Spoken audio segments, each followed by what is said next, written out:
time you walk into the room, got me feeling crazy, like my heart boom boom.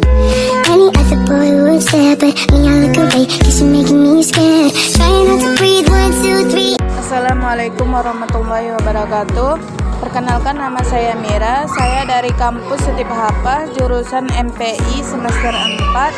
Saya di sini mau observasi mengenai supervisi pendidikan.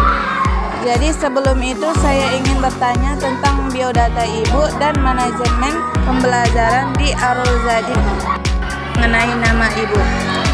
Nama saya Sri Putri. Bu lulusan dari mana ya? Saya lulusan dari Medan. Nama kampusnya Universitas Islam Negeri Sumatera Utara. Nama apanya UINSU. Kemudian mata pelajaran atau kegiatan. Kegiatan belajar hari ini tentang apa ya, Bu? Kegiatan kami pada hari ini yaitu kegiatan menarik garis dengan tema Pancasila, kemerdekaan. Apakah kegiatan ini sudah sesuai dengan tema mingguan atau rencana pembelajaran harian?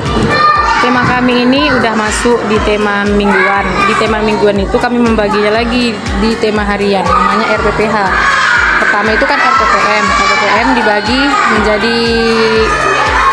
lagi namanya RPPH. Sudah sesuai.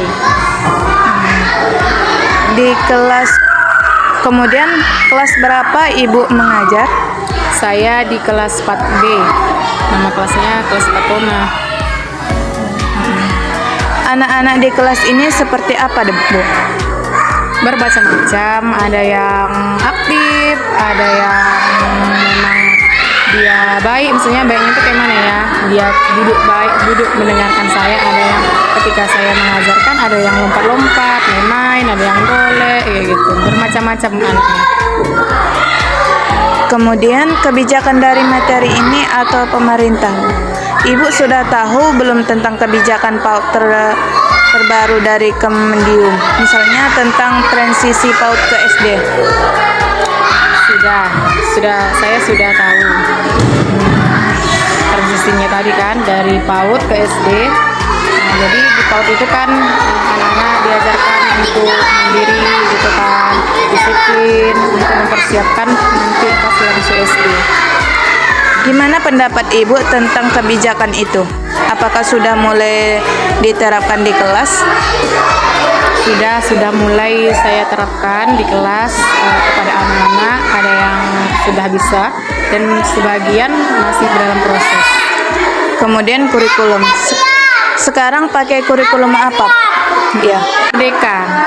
Kami sudah menggunakan kurikulum Merdeka di TK ini. Rencana kegiatan belajar LPPH disusun sendiri atau pakai referensi dari sekolah? Di situ kami menyusunnya pakai referensi dari sekolah. Di situ kami mengerjakannya bersama-sama dengan rekan sejawat saya. Kemudian pendekatan pembelajaran. Ibu tadi ngajarnya pakai cara apa? Bercerita, bermain peran, bernyanyi, atau kegiatan eksplorasi? Di situ saya mengajarnya dengan metode cerita pertama. Pertama saya mengajak anak itu dengan metode bercerita. Setelah metode bercerita, habis itu kami tanya jawab. Setelah itu kami belajar dengan metode demonstrasi. Metode itu menurut Ibu cocok nggak buat anak-anak hari ini? Untuk hari ini cocok, tapi untuk hari berikutnya saya menggunakan metode lain supaya anak itu tidak bosan. Tadi kelihatannya anak-anak aktif ikut kegiatannya ya. Itu biasanya Ibu lakukan gimana biar mereka semangat? Itu saya lakukan biar semangat.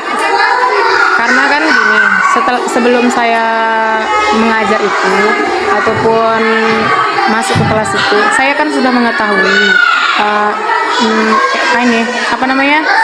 metode pembelajaran anak itu masing-masing, karena setiap anak itu kan memiliki metode belajarnya masing-masing. Ada yang visual, apalagi yang 3 metode pembelajaran itu, ada yang dia metode mendengar dengan metode bercerita, ada yang memang langsung praktek gitu kan, juga dengan metode dengan gerakan gitu kan. Jadi saya juga harus memahaminya. Setelah itu anak itu pun bisa di situ di situ saya memberikan motivasi. Pertama saya memberikan motivasi. Setelah itu saya juga mengajar itu supaya mereka tidak bosan dengan beberapa metode saya lakukan. Makanya mereka tadi belajarnya pun efektif seperti yang saya lakukan ya. Mira lihat tadi. Apakah ibu juga pakai kegiatan berbasis proyek atau sudut-sudut bermain di kelas? Ya, saya menggunakan pembelajaran proyek. Di situ tadi kami sudah membuat proyek kami yang itu menyusun puzzle. Dengan puzzle temanya itu kan tentang kemerdekaan. Jadi saya buat di situ gambar burung Garuda. Di situ anak-anak nanti belajar menggunakan proyek itu, menyelesaikannya. Baik, kemudian penilaian anak. Ibu menilai perkembangan anak gimana ya? Lewat catatan harian atau portofolio atau observasi langsung? Dengan portofolio, dengan catatan langsung juga. Ketika belajar itu kan saya melihat anak-anak bagaimana perkembangannya, harus saya tulis dan juga menggunakan portofolio dengan kegiatan-kegiatan mereka. Di situ juga saya bisa menilainya. Apakah semua anak sudah mendapatkan perhatian yang sama selama belajar? Bagaimana ya? Tidak semua, tapi lebih kebanyakan sudah memperhatikan saya. Cukup itu aja, Bu. Terima kasih ya, Bu. Ya, sama-sama.